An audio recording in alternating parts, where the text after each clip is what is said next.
प्रताप सिंह जी राजमार्ग चौराहा सबसे बड़ा बना है भोपाल में, उसका नाम अटल बिहारी वाजपेयी चौराहा हो जाए, इन्होंने कहा था। बहुत बहुत धन्यवाद। ये तालियों के साथ स्वागत करें आज के हमारे मुख्य अतिथि माननीय श्री नितिन गडकरी जी का, सड़क परिवहन एवं राजमार्ग मंत्री का। ढेर सारी तालियों के साथ स्वागत, अभिनंदन उद्बोधन के लिए। आदरणीय शिवराज जी, मेरे सहयोगी प्रहलाद जी, गोपाल जी, राकेश सिंह जी, उदय प्रताप सिंह जी, मेरे मित्र आदरणीय विवेक जी, श्रीमती सुमित्रा मालविक जी, कैलाश सोनी जी, यहाँ के विधायक अजय जी, सुशील तिवारी जी, अशोक रुवाणी जी, श्रीमती नंदिनी मरावी जी, संजय यादव जी, विनय सक्सेना जी, मेयर श्री जगत बहादुर सिंह जी, श्री सुभाष तिवारी जी, श्री GS ठाकुर, संतोष बरखड़े और उपस्थित सभी भाई और बहनों, मुझे बहुत खुशी है कि राकेश सिंह जी दो कामों के पीछे लगे थे। मुझे याद है कि जब कमलनाथ जी मुख्यमंत्री थे तो जबलपुर के एलिवेटेड रोड के बारे में उनसे स्टेट गवर्नमेंट से रिकमेंडेशन चाहिए था। इसकी कीमत बहुत ज़्यादा थी और उस समय मध्य प्रदेश सरकार का भी कहना सही था कि एक ही काम के लिए अगर CRF में इतना पैसे का रिकमेंडेशन दे देंगे तो बाकी काम होने में अड़चन जाएगी। पर राकेश सिंह जी के आग्रह के कारण मैंने कमलनाथ जी को फ़ोन किया और मैंने उनको ये अनुरोध किया कि आप ये जबलपुर के एलिवेटेड रोड बहुत इंपॉर्टेंट है, इसको रिकमेंड करके भेजिए। मैं दूसरे तीसरे हेड में एनुअल प्लान में आपको 1000-1500 करोड़ बढ़ा के दूंगा, पर जबलपुर के लिए इसको मंजूर करके भेजिए। और उन्होंने उस समय उसको मंजूर करके प्रस्ताव मेरे पास भेजा। आज मुझे खुशी है कि वो एलिवेटेड रोड भी बन रहा है और जो रिंग रोड है वो भी बन रहा है। अभी शिवराज जी ने भी कहा, राकेश जी ने भी कुछ बातें कही है। पहली बात तो ऐसी है कि ये जो रिंग रोड है हम मध्य प्रदेश में काफ़ी जगह बना रहे हैं। शिवराज जी, कभी कभी ऐसा होता है कि हम रोड बनाते हैं, होशियार लोग ज़मीन खरीद लेते हैं और वो पैसा कमाते हैं। मैं आपसे अनुरोध करूंगा कि ये जो इतने रिंग रोड हम मध्य प्रदेश में बना रहे हैं उसमें महाराष्ट्र में एक सिडको जैसी ऑर्गेनाइजेशन आप बनाइए और इस रोड के बाजू में राज्य सरकार की ओर से ज़मीन एक्वायर्ड करिए। Smart city, logistic park, industrial clusters, सब कुछ बन सकता है। और पहली बात तो आज आपने मुझे जो दो प्रस्ताव दिए हैं, जिसका राकेश जी ने भी आग्रह किया है, वो दोनों लॉजिस्टिक पार्क को मैं मंजूर करता हूं और मंजूरी देता हूं। मैं बचपन में स्कूल में था तो जबलपुर बेड़ाघाट की सहल करने के लिए आया था। तब हमारे लिए बेड़ाघाट का बहुत आकर्षण था। मैं आपको एक रिक्वेस्ट करूंगा, आप सब लोगों को, आप एक बार नागपुर आइए।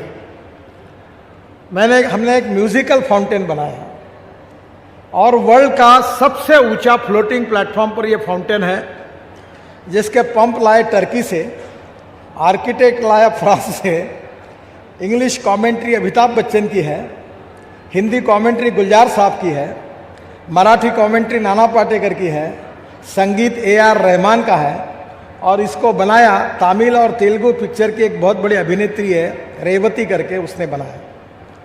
और इस म्यूजिकल फाउंटेन में पानी डांस करता है, स्क्रीन आता है, नागपुर का इतिहास उस पर आता है और 4000 लोगों को देखने के लिए गैलरी बनाई है। और उसके पीछे 12 मंजिली बिल्डिंग बन रही है जिसमें 1100 गाड़ी का लिफ्ट में ऑटोमेटिक पार्किंग है और तीसरे मंजिले के बाद फूड मॉल है, 25 रेस्टोरेंट है, 10वें मंजिले पर 4 मल्टीप्लेक्स है और 11वें मंजिले पर रिवॉल्विंग रेस्टोरेंट है। और बाजू में जो गार्डन मैं बना रहा हूँ अभी, उसमें मैंने 970 जातियों की, कमल की जाति इकट्ठा की, लोटस गार्डन बना रहा हूँ और 5500 जातियों के गुलाब इकट्ठा किए हैं। और मैं जब कनाडा में गया था, वैनकोर में, वहाँ बूचड़ गार्डन था, शायद आपने देखा होगा। वो गार्डन वैसे के वैसे गार्डन बना रहा हूँ। तो मेरी इच्छा है कि बेड़ाघाट में भी आप ये म्यूजिकल फाउंटेन बनाइए और ये पूरे वर्ल्ड के लिए आकर्षण का केंद्र बन जाएगा। तो जबलपुर का वैभव बढ़ेगा और मध्य प्रदेश में ये होगा तो इसमें पूरी मदद मैं आपको करूंगा, क्योंकि ये एक ऐतिहासिक है। नागपुर में 10-10 हज़ार लोग रोज देखने के लिए आते हैं। तो मेरा आपसे अनुरोध है कि निश्चित रूप से ये जो आइकॉनिक ब्रिज है, इसके साथ भी अभी मैंने वर्ली बांद्रा सीलिंग प्रोजेक्ट बनाया था मुंबई में, उस पर तो लाइटिंग है। अब गोवा में मैंने बनाया है और उसमें दोनों तरफ का जो पियर है उसके ऊपर कैप्सूल लिफ्ट से ऊपर जाते हैं और अभी बहुत सुंदर उसका काम हो रहा है। तीसरा मैंने अभी नागपुर जिले में हमारे अंबोरा में बनाया कि एक समय 200 लोग कैप्सूल लिफ्ट में ऊपर टावर पे केबल बीच पे जाते हैं। यहाँ भी डिज़ाइन बना हुआ है, एक बार आप भी देख लीजिए, इनका भी डिज़ाइन अच्छा है। पर ये ब्रिज बनाते समय अगर ये टूरिज्म का सेंटर बनेगा तो और अच्छा होगा। वैसे जबलपुर के लिए अब नागपुर 4 घंटे में होता है, अब नागपुर से पूना 7 घंटे में हो रहा है और नागपुर से मुंबई 8 घंटे में होगा। तो जबलपुर से निकल के बाहर आप 11 घंटे में पूना में और 12 घंटे में मुंबई पहुंच जाओगे और वहां से 3 घंटे में हैदराबाद है तो नागपुर में 7 घंटे में हैदराबाद चले जाओगे। और अभी देश की पूरी तस्वीर बदल रही है। मैं जब बताता था, मैं अभी उत्तराखंड में बीच में चुनाव में जब गया था तो वहाँ के मुख्यमंत्री मुझे बता रहे थे कि देहरादून बहुत इंपॉर्टेंट है, यहाँ रोज 13 फ्लाइट्स आती है। तो मैंने उनको विश्वास दिलाया था कि दिसंबर के बाद एक भी फ्लाइट नहीं आएगी। अब दिल्ली से देहरादून हवाई जहाज से घर से निकलकर एयरपोर्ट जाकर जाने के और वहाँ से घर 4 घंटे लगते हैं। अब दिल्ली से देहरादून 2 घंटे में, हरिद्वार 2 घंटे में, जयपुर 2 घंटे में, चंडीगढ़ 2.5 घंटे में और अमृतसर 4 घंटे में, कटरा 6 घंटे में और श्रीनगर 8 घंटे में और मुंबई दिल्ली से 12 घंटे में। तो हवाई जहाज की जरूरत ही नहीं पड़ेगी। वैसे ही जबलपुर वेल कनेक्टेड होना चाहिए और इसलिए स्वाभाविक से रिंग रोड को 8 हाईवे से जोड़ा है। तो निश्चित रूप से जबलपुर के विकास में काफ़ी अच्छी तरक्की होगी और एजुकेशन सेक्टर में, हेल्थ सेक्टर में और इंफ्रास्ट्रक्चर में सभी जगह रोजगार भी निर्माण होने चाहिए। मैं आपको और एक बात बताऊंगा जिसकी आपने बात की, मैं नागपुर में मेट्रो बना रहा हूँ। आपका कोई अच्छा मंत्री और एक सेक्रेटरी मुझे भेज दीजिए, पैसे की जरूरत नहीं है। मैं ऐसा व्यक्ति हूँ कि जो लाखों करोड़ में बात करता है और एक भी पत्रकार मुझे पूछ नहीं सकता। मेरे पास आपने जितना कुछ मांगा उसके लिए तो पैसे है ही, पर तुम और जितना मांगोगे उतनी देने के भी पैसा मेरे पास है, पैसे की कोई कमी नहीं है। अभी मैं स्टॉक एक्सचेंज में गया था तो वहाँ जो बुल होता है उसको पकड़ा था मैंने। तो वहाँ से मैंने हमारे NHI के इनविट मॉडल के बॉन्ड्स निकाले थे और मैं गोवा में था, 4-5 दिन गोवा में गया था। तो बॉन्ड जब डिक्लेयर हुआ तो 10 दिन की मुदत थी, पर 7 घंटे के अंदर हमारा bond issue 10 times over subscribe हुआ, इतना पैसा मिला। अब मैं रोड बनाना चाहता हूं, मैं गरीब लोगों के पैसे से बनाना चाहता हूं। कांस्टेबल, कंपाउंडर, लेबर, ये मेरे बॉन्ड में पैसे डाले, मैं उनको 8% रिटर्न साल के दूंगा। 8%, बैंक में 5.5% से ज़्यादा ब्याज नहीं मिलता, और मंथली इंटरेस्ट दूंगा जो रिटायर्ड लोग हैं उनको।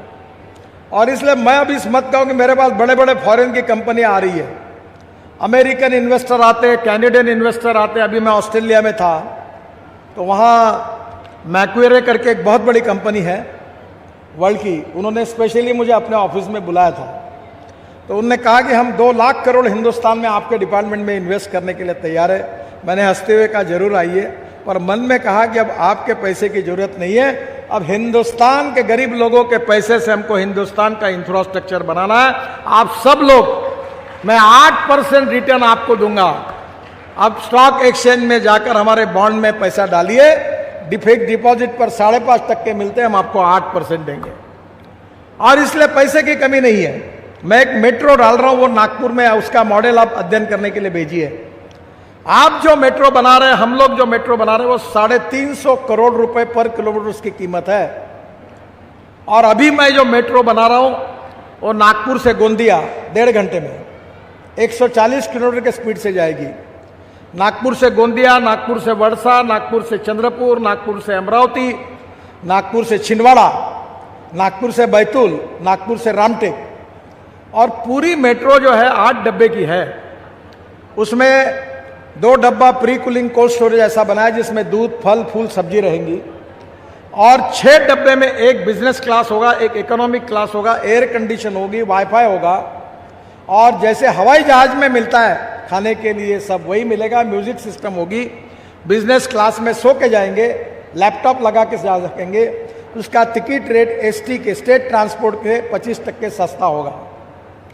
और नागपुर से अमरावती जाने के लिए 3 घंटे लगते तो 1.5 घंटे में मेट्रो जाएगी और हर स्टेशन पे रुकेगी, वही स्पीड ले लेगी। तो मैं गोंदिया तक तो ला रहा हूं और आपको ताज्जुब होगा कि इस मेट्रो की कॉस्ट केवल 2 करोड़ रुपए प्रति किलोमीटर है और रेलवे वालों ने उसका नाम नितिन गडकरी मेट्रो रखा है। पहली बार मन परमिशन मिल गई है और मैं नागपुर में अभी अगले 2-3 महीने में शुरू करूंगा। अगर सेकंड फेज में जम जाएगा तो नागपुर से जबलपुर भी मेट्रो शुरू कर दूंगा। तो मेरा आपसे अनुरोध है कि जबलपुर से इटारसी, जबलपुर से भोपाल, ये पूरे नेटवर्क में ये ब्रॉडगेज मेट्रो, और ये मेट्रो भी कोई सरकार की नहीं है। जैसे प्रकाश ट्रैवल, विजय ट्रैवल कोई प्राइवेट लोगों की है, वैसे नागपुर के 50 लोगों को मैंने चुना है और एमएसएमई के अंदर 30-30 करोड़ रुपए लोन दिया है एक मेट्रो का, 3 साल में पैसा वसूल। और मेट्रो चलाएगी नागपुर मेट्रो, ड्राइवर रेलवे का होगा और उसका टिकट कंप्यूटर पे, लैपटॉप पर, अपना मोबाइल फोन पर मिलेगा और उसका एडवर्टाइजमेंट का और बाकी का रेवेन्यू मेट्रो को मिलेगा। बहुत सुंदर मॉडल है। और आपने जो इलेक्ट्रिक बस की बात की, मैं अभी बंगलोर में हवा में चलने वाली डबल डेकर बस शुरू कर रहा हूं और इसलिए आप जबलपुर, इंदौर और भोपाल, ये जो है इसमें मेट्रो पुराएगी नहीं, इसकी कैपिटल कॉस्ट बहुत ज़्यादा है। ये जो इलेक्ट्रिक की ट्रॉली बस है या रोपवे, केबल कार, फेनिकुलर रेलवे है, ये हम बना सकते हैं और निश्चित रूप से एक बार डिटेल में आकर आपके साथ बैठकर मैं जरूर इसके बारे में विचार करूंगा। इसमें राकेश सिंह जी ने शाहपुरा मिटोनी मार्ग को जो कुछ उन्नत करने के लिए वह कहा है वो हम मंजूर कर रहा हूं। उमरिया डुमरिया के रिंग रोड से जोड़ना जाने की बात की, वो भी जोड़ रहे हैं। फिर लॉजिस्टिक पार्क, शिवराज जी जितनी जगह देंगे उतने लॉजिस्टिक पार्क बना दूंगा, आज मंजूर की घोषणा कर देता हूं। बाद में नॉइज बैरियर लगा देंगे आपके ब्रिज पर, उसको भी मंजूर कर रहा हूं। गोपाल भार्गव जी ने दमोह जबलपुर की बात की, एनएच की, वो भी डेवलप किया जाएगा। प्रहलाद पटेल जी ने शाहपुरा नरसिंहपुर बाईपास की जो मांग की है उसको मैं एग्जामिन करके वो भी करूंगा। और उनका दमोह का भी रोड जो है वो मैंने अभी, उनके काफ़ी काम अटके थे आपके बीओटी प्रोजेक्ट के कारण, बीच में थे, वो सब क्लियर कर दिए हैं।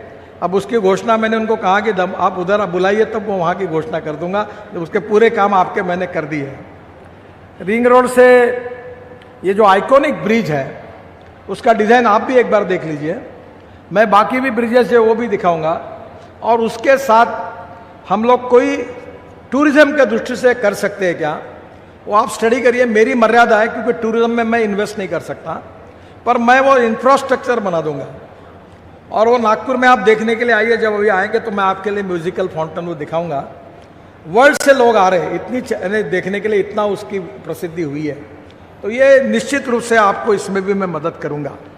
जो रोड का उद्घाटन हुआ है उसकी कोई चर्चा करने की जरूरत नहीं, वो आपने देख लिया है।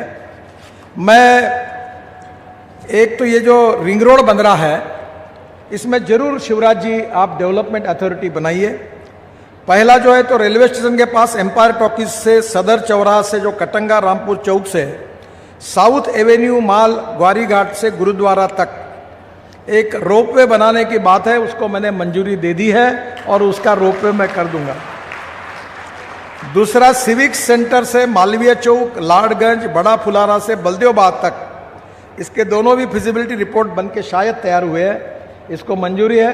अब आज ही हो जाता तो भूमि पूजन कर देते थे, पर अब अगले बार मैं नहीं आ पाऊंगा, आप ही भूमि पूजन कर देना इसका। फिर जबलपुर दमोह मार्ग के बारे में प्रहलाद पटेल जी ने मुझे बताया है। 800 करोड़ की लागत से 100 किलोमीटर 2 लेन पेव शोल्डर का मार्ग हम निर्माण करेंगे, उसकी घोषणा करता हूं। प्रहलाद जी इसके भूमि पूजन के लिए उधर आऊंगा। जबलपुर दमोह मार्ग का डीपीआर का काम शुरू हो गया है और जल्दी उसका टेंडर निकालेंगे। स्थानिक लोगों की मांग पर जबलपुर आईएसबीटी से पाटन जंक्शन तक 3 किलोमीटर मार्ग को 2 लेन पेव शोल्डर बनाने की भी घोषणा करता हूं। विधायक जालम सिंह पटेल जी ने नरसिंहपुर से सिंहपुर तक 10 किलोमीटर मार्ग को 4 लेन बनाने की बात की, उसको भी मंजूर कर रहा हूँ। नरसिंहपुर से सिंहपुर मार्ग का डीपीआर 2022 के पहले बन जाएगा और उसका काम शुरू हो जाएगा। सिवनी, बालाघाट, राजेगांव और रायपुर कनेक्टिविटी में सुधार, ये बहुत इंपॉर्टेंट है। सिवनी से बालाघाट तक 88 किलोमीटर के मार्ग में मैं नया एनएच घोषित करता हूँ। इससे 4 लेन ब्राउनफील्ड बनाया जाएगा। बालाघाट से राजेगांव तक 20 किलोमीटर 4 लेन मार्ग का टेंडर मार्च 2023 के पहले निकल जाएगा। राजेगांव से रायपुर तक 3500 करोड़ की लागत से 160 किलोमीटर का ग्रीनफील्ड बनाया जाएगा। ग्रीनफील्ड है नया रोड, ये पूरा नया रोड बनेगा और यह मार्ग बनने से भोपाल से रायपुर आने जाने में 6 घंटे से अधिक समय और बचेगा। ये बहुत इंपॉर्टेंट है। इसके साथ साथ जबलपुर का एलिवेटेड रोड बहुत महत्वपूर्ण है और इसमें आज मुझे खुशी है कि मुझे बहुत लग रहा था कि इसमें अड़चने हैं क्योंकि सीआरएफ का पैसा कैसा होगा। अब मैंने सेतु भारतम में मध्य प्रदेश के लिए 21 ब्रिजेस की घोषणा की मंजूरी कर दी है, जिसका काम अभी 3 महीने में मध्य प्रदेश में शुरू होगा। उसमें से कुछ पैसा अगर कम पड़ा तो यहाँ डाइवर्ट करेंगे। और आज ही गोपाल जी ने मुझे बताया तो 2000 करोड़ रुपए मैंने सीआरएफ के भी मंजूर कर दिए हैं। तो मुझे लगता है कि एलिवेटेड रोड जल्दी बन जाएगा। इसके साथ ये मध्य प्रदेश का सबसे लंबा फ्लाईओवर है। पर ये जो फ्लाईओवर है, अभी मैं जो फ्लाईओवर बना रहा हूँ राकेश जी, वो थोड़े अलग है। मैं पूना में और चेन्नई में जो फ्लाईओवर बना रहा हूँ, नीचे में 8 लेन रोड, ऊपर में 6 लेन फ्लाईओवर, उसके ऊपर में 6 लेन फ्लाईओवर और उसके ऊपर से मेट्रो। ऐसा मैं एक 20,000 करोड़ का फ्लाईओवर पूना में बना रहा हूँ और 12,000 करोड़ का चेन्नई में बना रहा हूँ। तो अभी मैं पहले ये सीआरएफ में फंस गया, नहीं तो ये जबलपुर का भी डबल डेकर बनता तो और 50 साल के लिए कोई तकलीफ नहीं, पर अब ये बन गया है। तो एक ही पियर पर वो बनाया हमने और नागपुर में भी बनाया कि नीचे में रोड, ऊपर में फ्लाईओवर, ऊपर में मेट्रो। तो टेक्नोलॉजी बहुत बदल रही है। तो मुझे लगता है कि ये जबलपुर का एलिवेटेड रोड बहुत इंपॉर्टेंट है। और आपने जो साउंड बैरियर की बात कही, मैं मुंबई में जब मैंने 55 उड्डान पुल बनाए थे तो जे हॉस्पिटल से लेकर वीटी स्टेशन तक एक रोड बनाया, ब्रिज बहुत सुंदर बनाया, उसको अवार्ड मिले वर्ल्ड के। उसके दोनों बाजू में यही प्रॉब्लम था, तो साउंड को रोकने के लिए हमने वो बनाया। अच्छी सिस्टम उसमें जरूर आपको बना देंगे। हम मध्य प्रदेश में करीब 5 ग्रीनफील्ड एक्सप्रेस हाईवे 50,000 करोड़ के बना रहे हैं। दिल्ली मुंबई का पार्ट मध्य प्रदेश में काफ़ी 70% काम पूरा हुआ है। शिवराज जी के आग्रह पर अटल प्रोग्रेस वे बन रहा है। Indore Hyderabad greenfield express way बन रहा है। Ujjain Garoth greenfield express way बन रहा है। आगरा से ग्वालियर ग्रीनफील्ड हाईवे बन रहा है। तो मुझे लगता है कि मध्य प्रदेश की इंफ्रास्ट्रक्चर में बहुत तेजी से बदलाव आ रहा है। मेरा शिवराज जी आपसे सुझाव है कि जितने रोड हम बना रहे हैं उसके बाजू में एक ऑर्गेनाइजेशन आप बनाइए और मैं रोड बनाते बनाते आप लैंड आप भी एक्वायर्ड करिए। मैं रोड बनाने के पहले 25 लाख रुपए एकड़ कीमत होती है और रोड बनने के बाद 2 करोड़ रुपए हो जाती है। तो ये कैश आप सरकार के लिए क्यों नहीं कैच करते हैं? उसमें smart city, industrial clusters, education clusters, बाकी सब कुछ हो सकता है। निश्चित रूप से मैं इसमें आपको मदद करूंगा और मेरा विश्वास है कि मध्य प्रदेश में कम से कम मेरे कार्यकाल में 6 लाख करोड़ के रोड पूरे करने हैं। और मैं पैसे की कोई कमी नहीं है, थोड़ी सी तुमको गति देनी पड़ेगी लैंड एक्विजिशन और ये इन्वायरमेंट फॉरेस्ट क्लियरेंस को। इसमें थोड़ा सा आप डंडा लगाइए, ये फटाफट काम करवा दीजिए, पैसे की जरूरत नहीं है। ये मैं इसलिए कह सकता हूं कि पैसा खड़ा करना कठिन नहीं है, नाम बिकता है। और मैं जब जाता हूं कैपिटल मार्केट में तो 10 दिन का पैसा 4 घंटे में आता है। अब लोग मेरे पास लाइन लगा के बैंकों के चेयरमैन पड़े 2 बैंकों में झगड़ा हुआ। एक बैंक बोल रही थी मेरे 25,000 करोड़ लो, दूसरी बोल रही थी मेरी लो। ये इतना पैसा ये हमारे लोग ही खर्चा नहीं करते फास्ट, क्योंकि ये सरकारी नौकर है, कंजर्वेटिव माइंड के होते हैं। इनको लगता कैसे होगा, कहाँ से आएगा बजट। तो कोई दिक्कत नहीं है। जो भी देश के विकास का ये जो हमारा सपना है ये पूरा होगा। इसके लिए पैसे की आवश्यकता नहीं है, इसके लिए इच्छा शक्ति की आवश्यकता है। मैं बहुत बार कहता हूं कि you can donate I but you can not donate vision. आंखें दान किए जा सकते हैं पर विकास की दृष्टि दान नहीं की जा सकती। और मुझे खुशी है कि एक समय बीमारू प्रदेश के रूप में मध्य प्रदेश का नाम था, पर शिवराज जी जिस प्रकार से मध्य प्रदेश बदल रहा है आपके नेतृत्व में, आज मुझे बहुत खुशी हुई कि आपने घोषणा की कि इंजीनियरिंग और मेडिकल एजुकेशन हिंदी में आप शुरू कर रहे हैं। बहुत खुशी हुई और मैं ये मानता हूँ कि ये बिल्कुल होना चाहिए। मैं इंजीनियर नहीं हूँ। मैं जब लोगों को बताता हूँ कि मुझे 50% से कम 49% मिले थे, इसलिए इंजीनियरिंग को एडमिशन नहीं मिली, क्योंकि हमारे यहाँ प्रोफेशनल कॉलेज में 50% की कंडीशन थी। तो मध्य प्रदेश के भोपाल के MS सिटी और जबलपुर में भी हम अप्लाई कर रहे थे कि एडमिशन मिले, पर नहीं मिली। पर मैं अब 6 वर्ल्ड रिकॉर्ड कर चुका हूँ और 6 वर्ल्ड रिकॉर्ड इंजीनियरिंग के हुए, और जिसका क्रेडिट मुझे 3 डिलीट मिली। एक डिलीट अभी मैं परसों 2 दिन के बाद औरंगाबाद बाबा साहब अम्बेडकर यूनिवर्सिटी की मिली, एक पंजाबराव कृषि यूनिवर्सिटी अकोला की 2 एग्रीकल्चर साइंस की मिली, और तीसरी डिलीट जो है वो इसकी मिली। तो मैं कोई मेरिट का स्टूडेंट नहीं था। वैसे ये तनखा जी नाराज नहीं होंगे तो एक बात बताऊंगा, मैं लॉ ग्रेजुएट हूँ। जो मेरिट में लॉ पास होते हैं उनकी प्रैक्टिस नहीं चलती, और जो सेकंड क्लास में पास होते हैं वो देश के सबसे बड़े वकील बन जाते हैं। वैसे इनके लिए नहीं कह रहा हूँ।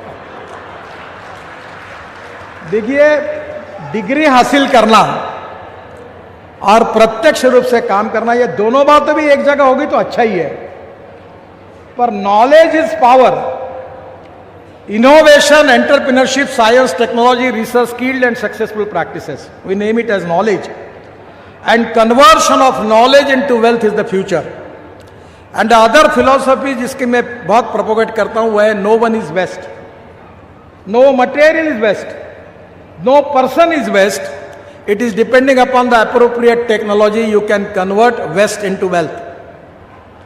मैं विद्वान नहीं हूं, पर अमेरिकन लोग मुझे बता रहे हैं कि सबसे ज्यादा अमेरिका में मुझे सुना जाता है। 3 लाख रुपए मुझे यूट्यूब से मिलते हैं। मैं ऑस्ट्रेलिया में गया था तो वहां भी जो मिलते थे बोलते आपका ये भाषण सुना। तो मैं ये अनुभव के साथ इतना ही कह सकता हूं कि देश को बदलने के लिए इच्छा शक्ति चाहिए, और मोदी जी के नेतृत्व में हमारे पास ये इच्छा शक्ति है। और इस देश को आत्मनिर्भर भारत बनाना, भय, भूख, आतंक और भ्रष्टाचार से मुक्त करना, जल, जमीन, जंगल और जानवर के आधार पर इकोनॉमी को डेवलप करना, ethics, economy, ecology and environment के आधार पर ध्यान देना। एक आखिरी रिक्वेस्ट करके मैं मेरी बात समाप्त करूंगा। मेरी आपसे एक मांग है, ये पेट्रोल डीजल को समाप्त करो।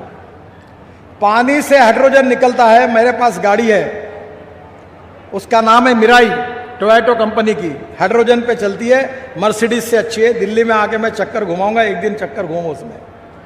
दूसरी गाड़ी मेरे पास है फ्लेक्स इंजन, वो किसानों ने तैयार किए, इथेनॉल पर चलती है। आज मैंने जिक्र किया कि राइस स्ट्रॉ से, परली से बायोबिटुमिन तैयार कर रहे हैं, और इस देश में 17-18 लाख करोड़ का इंपोर्ट है क्रूड ऑयल का।